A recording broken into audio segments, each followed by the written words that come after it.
Okay जी, तो अब हम डिजीज़ ऑफ एक्सटर्नल ईयर शुरू करते हैं। एक्सटर्नल ईयर में सबसे पहले पिन्ना आ जाएगा, जिसको ब्रॉडली क्लासिफाइड कर दिया गया है कंजेंटल डिसऑर्डर के अंदर, ट्रोमेटिक डिसऑर्डर के अंदर, इन्फ्लेमेटरी डिसऑर्डर के अंदर और न्यूप्लास्टिक डिसऑर्डर्स के अंदर।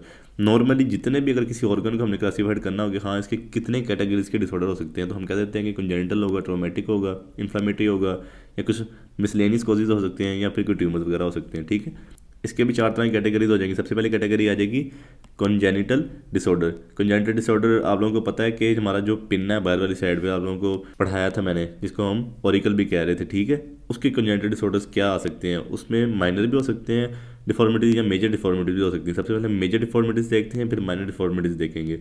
मेजर में सबसे पहले एनोशिया आ जाएगा। ठीक है, एनोशिया के केस में कान नज़र ही नहीं आएगा, बाहर कुछ भी नहीं होगा। इवन कि जो हमारी एक्सटर्नल ऑडिटरी कनाल होती है ना, वो भी इन केसेस के अंदर बंद होगी। तो बहुत कॉम्प्लिकेटेड केस है।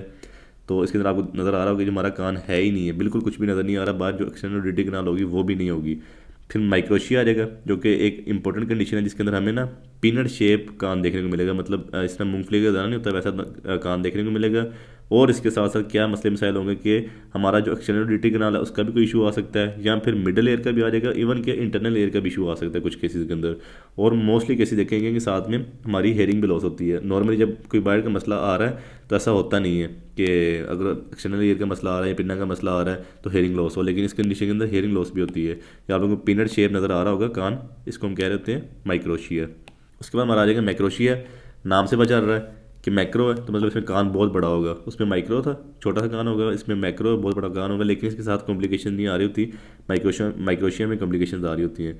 फिर बैट ईयर आ जाएगा। बैट ईयर के आपको नाम से पता चल रहा है कि बैट मतलब चमगादड़ है। चमगादड़ के जो पर होते हैं ना, वैसा कान देखने को मिलेगा।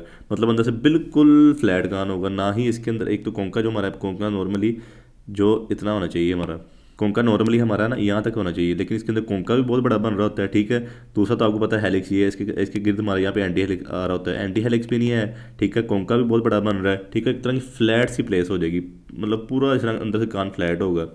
एक कॉस्मेटिक रीज़न होता है, अगर आपने सर्जरी करके ठीक करना है 6 साल बाद, मतलब बच्चा बाद में जब 6 साल बाद सर्जरी करवा ले, या फिर नहीं भी करनी तो फिर भी गुजारा हो जाता है, उसकी कोई कॉम्प्लिकेशन नहीं है, हेयरिंग के साथ कोई मसला नहीं है इसका। फिर दूसरा आ जाएगा कप शेप ईयर आ जाएगा, जिसको हम लो ईयर भी कह रहे होते हैं। इसके अंदर ये होता है कि जो हमारा ऊपर वाला कान है ना, मतलब थर्ड ये वाला इतना हिस्सा है जो, मतलब आप कह लो कि 1/3 ऑफ ईयर है। ठीक है, ऊपर वाला हिस्सा है उसका हाइपोप्लेजिया हो जाएगा।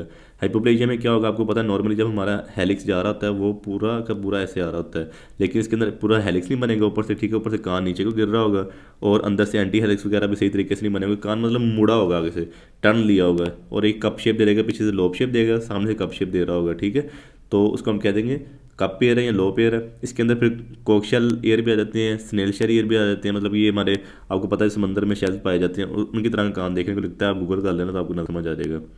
उसके बाद हमारा आ जाएगा क्रिप्टोशिया आ जाएगा। क्रिप्टोशिया जिसको हम पॉकेट ईयर भी कह रहे हैं। इस केस में क्या होता है कि जो हमारा ईयर होता है ना, जिसके ऊपर ऊपर वाला पोर्शन है, आपको पता है हेलिक्स वाला पोर्शन है, ये हमारा साथ स्किन के जुड़ा रह जाता है, पीछे हेड के साथ कान साथ जुड़ा होता है। तो उसकी कॉम्प्लिकेशन इतनी ज़्यादा है नहीं है, लेकिन आप सर्जिकली पीछे स्पून से इसको कान को रिमूव करो, स्किन नहीं है ना, स्किन को रिमूव करो, और कार्टिलेज वगैरह जुड़ा हुआ कार्टिलेज को भी रिमूव कर देंगे। रिमूव करके पीछे हम इसके भी स्किन ग्राफ्ट लगा देंगे, कान के भी, और जो हेड है उसके भी पीछे स्किन ग्राफ्टिंग करके तो इजीली इसको हम ट्रीट कर लेंगे, इतना मसला मसाइल नहीं है इसका। फिर उसके बाद आ जाएगा क्लोबोमा ईयर आ जाएगा। क्लोबोमा के केस में क्या हो रहा है, एक ट्रांसवर्स क्लेफ्ट बनेगा, कान बाकी का बाकी सही है, लेकिन सेंटर में एक लाइन बन रही होगी जो कि कान को दो हिस्सों में डिवाइड कर रही होगी। ठीक है, और फिर हमारा माइनर डिफॉर्मिटीज़ आ जाएंगी। ऊपर मैंने सबको आप लोगों को पढ़ा दी है मेजर डिफॉर्मिटीज़।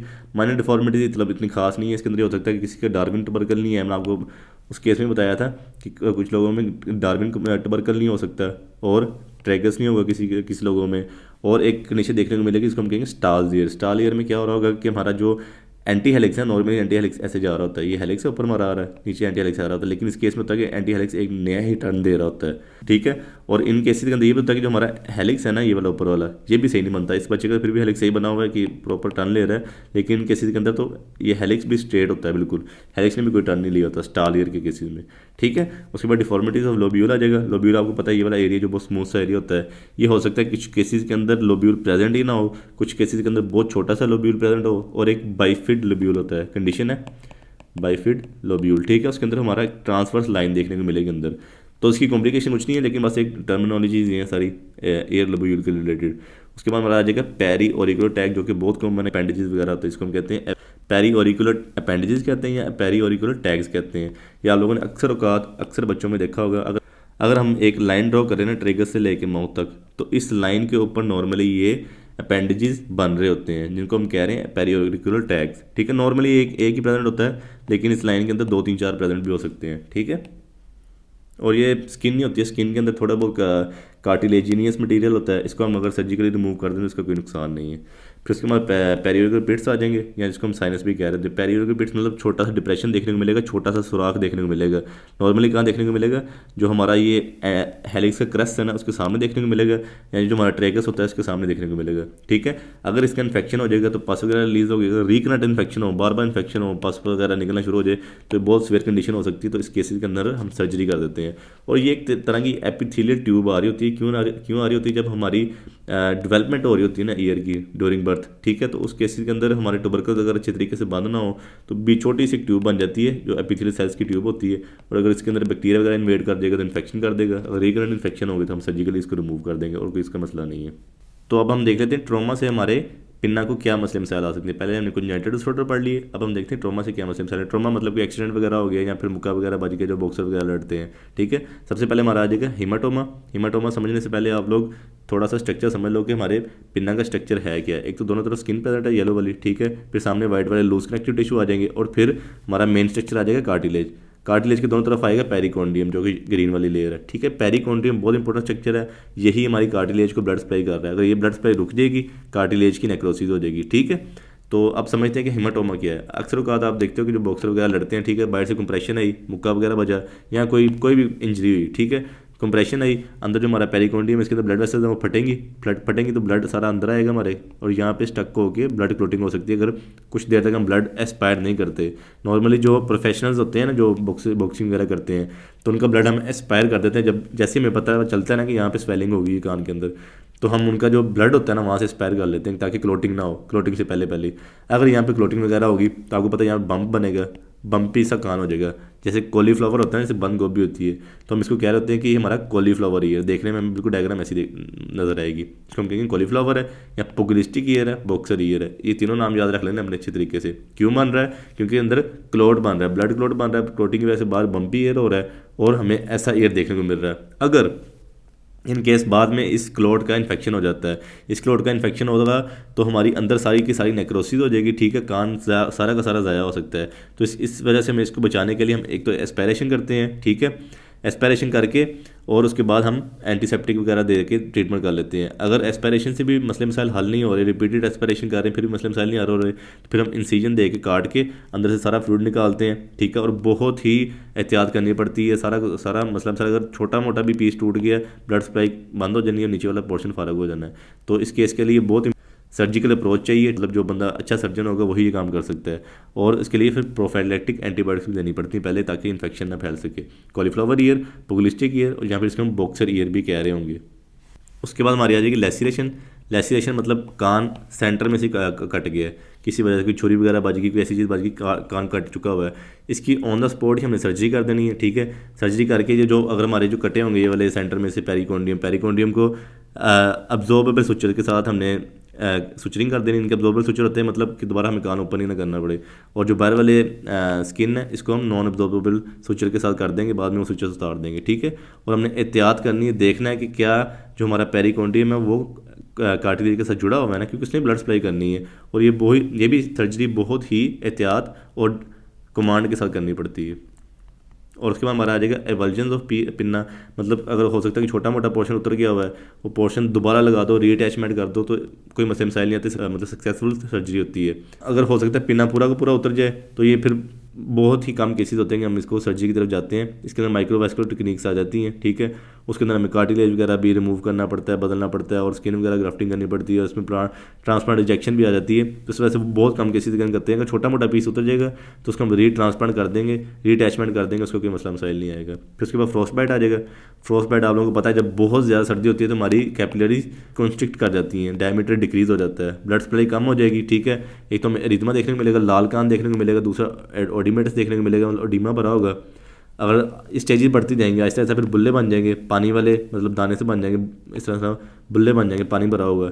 फिर एट द एंड नेक्रोसिस हो जाएगी। नेक्रोसिस क्यों हो रही है आपको पता है, ब्लड सप्लाई ही नहीं है। इसके ट्रीटमेंट की तरफ क्या होगा कि हमने वार्म को प्रेसिस करना है 40 डिग्री के ऊपर, ठीक है, या फिर 0.5% सिल्वर नाइट्रेट देना है। सिल्वर नाइट्रेट हम नॉर्मली देते हैं बर्न पेशेंट्स के लिए, लेकिन इस केसेस में भी देना है। एनाल्जेसिक देने हैं, पेन किलर्स, क्योंकि जब आप अचानक से फ्रॉस्ट बाइट से पेशेंट को निकाल के और गर्म पट्टियाँ करोगे तो उसको बहुत ज़्यादा पेन होगी, तो इस वजह से पहले एनाल्जेसिक देने फिर पट्टियाँ करनी है, और उसके बाद फिर हमने प्रोटेक्शन करनी है कि बुले फटे ना, बुले फट जाएंगे तो कम्प्लेक्स केस हो जाएगा। फिर उसके बाद सिस्टेमिक एंटीबायोटिक्स वगैरह दो कि कोई इन्फेक्शन वगैरह ना चल रहा हो अंदर, और साथ में सर्जरी करनी काफ़ी महीनों बाद। क्यों सर्जरी काफ़ी महीनों बाद करनी है, अभी हमें पता नहीं कि कौन सा एरिया नेक्रोसिस हुई है, कौन सी एरिया की नेक्रोसिस नहीं हुई। जो एरिया की नेक्रोसिस होगी उसकी डिब्राइडमेंट हम बाद में करेंगे, वो काफ़ी मंथ्स के बाद, जब हमें डिमार्केशन हो जाएगी कि हाँ ये चीज़ नेक्रोज है और ये चीज़ नेक्रोज नहीं है। फिर उसके बाद किलोइड आ जाएंगे। किलोइड एक तरह का ना हमारा बॉडी का रिएक्शन होता है, कुछ इंजरीज़ के रिलेटेड भी हो सकता है, जिसके अंदर हमारी ओवर ग्रोथ होती है। किलोइड आप लोगों ने पढ़े होंगे ना, ऐसी ओवर ग्रोथ बनती है, ठीक है। और वो ओवर ग्रोथ हो सकती है, वो क्यों हो सकती है कि कुछ लेसिरेशन इंजरीज हो सकती हैं, या फिर कुछ केसेस के अंदर ये हो सकता है कि जैसे लड़कियां अपनी पियर्सिंग वगैरह करवाती हैं, पियर्सिंग करवाई है, ठीक है, तो उसके रिजल्ट में भी हमें किलोइड देखने को मिल सकते हैं। नॉर्मली किलोइड ऊपर वाले एरिया पे बन रहे होते हैं, इस एरिया पे, क्योंकि यहाँ भी पियर्सिंग होती है, और यहाँ पे आपको पता है लोब्यूल के एरिया पे पियर्सिंग करते हैं, तो इस जगह पे ज़्यादातर किलोइड देखने को मिलते हैं। इसको हम सर्जिकली रिमूव कर देते हैं। सर्जिकली रिमूव करने से अगर ठीक हो जाएगा, दोबारा आए तो फिर हम पोस्ट ऑपरेटिव रेडिएशन दे देते हैं ताकि रीकरेंस ना हो, या फिर अक्सर औकात हम स्टीरॉयड के इंजेक्शन भी दे देते हैं, फिर उसके बाद भी रीकरेंस नहीं होती। अब हम इन्फ्लामेटरी पढ़ लेते हैं। पहले हमने कंजेंटल देख लिए, फिर हमने ट्रोमेटिक देख लिए, अब इन्फ्लामेटरी देख लेते हैं। इन्फ्लामेटरी सबसे पहले आ जाएगा पेरिकोंडाइटिस।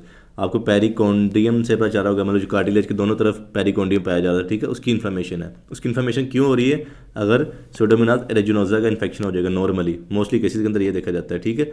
वो क्यों होगा, कोई लेसिरेशन हुई, मतलब कट है पेरिकोंडियम तक, ये हमारा बैक्टीरिया पहुंच गया, या फिर हेमाटोमा जो आपको बताया ब्लड क्लोट है, ठीक है, ब्लड क्लोट का इन्फेक्शन हो गया है, या फिर कोई सर्जरी हुई वो स्टीराइल नहीं थी, ठीक है, या फिर डिफ्यूज ओटाइटिस एक्सटर्ना हो गया, मैं आपको आगे जाकर पढ़ाता हूँ, या फ्रंकल्स हो गए जो हमारे एक्सटर्नल ईयर के अंदर दाने होते हैं, ठीक है।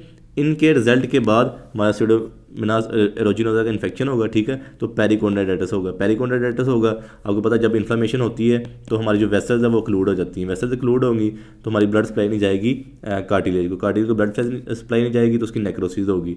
नेक्रोसिस होगी तो एब्सेस वगैरह बन सकते हैं, ठीक है। सबसे पहले हमें क्या देखने को मिलेगा, एक तो हमें कान रेड देखने को मिलेगा, हॉट होगा और पेनफुल होगा और स्टिफ होगा, बड़ा सख्त हुआ होगा, ठीक है, और टच करने पे पेन होगी।